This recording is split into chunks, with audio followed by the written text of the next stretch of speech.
Let's look at what's happening around the country, and we'll see if we can apply that soothing balm of common sense onto some of the absurdities taking shape in the nation. And it doesn't get any more absurd than the dictatorship of Danistan.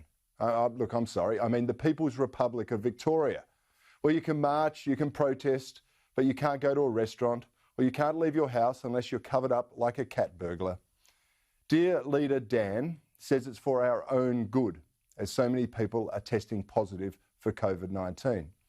Here he is today justifying his nanny state on steroids attitude and some aspects of his draconian lockdown. I know it won't be easy, but it is exactly what we must do. It all comes off the back of the best of medical advice. It's not a decision that we take easily.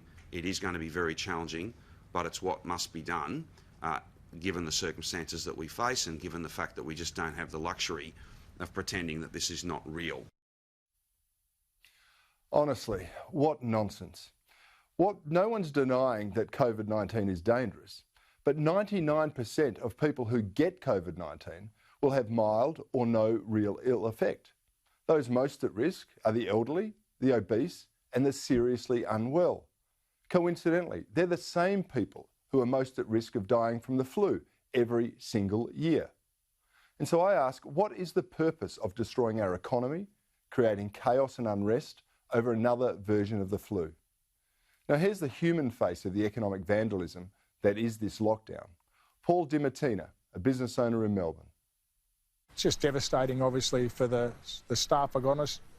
These guys that live week to week, they rely on their tips, their hours to survive. I don't know how they're going to pay their rent, how they're going to be able to put food on the table. I'm doing my best to make sure that they can survive. The tears and the heartbreak yesterday it's devastating. It hurts me.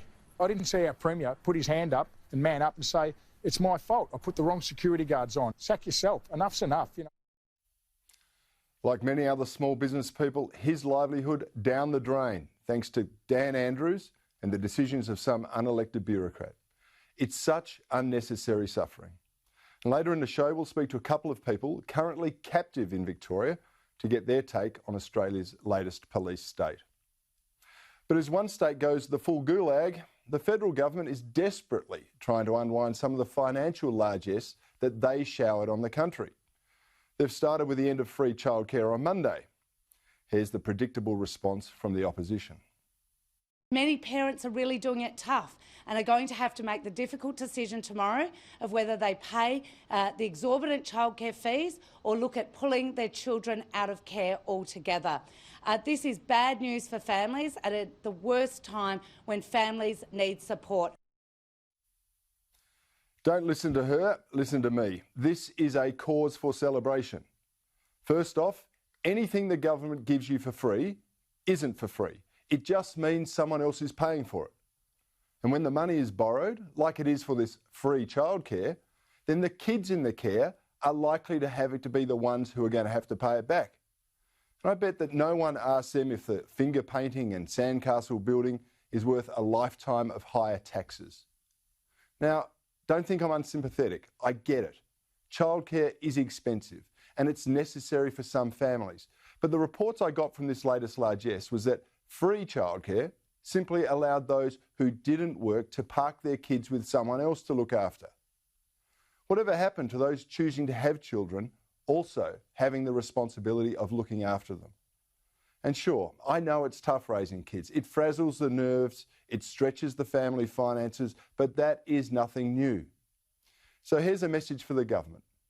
Don't throw money at people to put their kids in care. Instead, allow them to claim a tax deduction for the care if they choose to use it. That way, those actually working and paying taxes will get the benefit, and it won't end up being a convenient babysitting services for those who can't be bothered.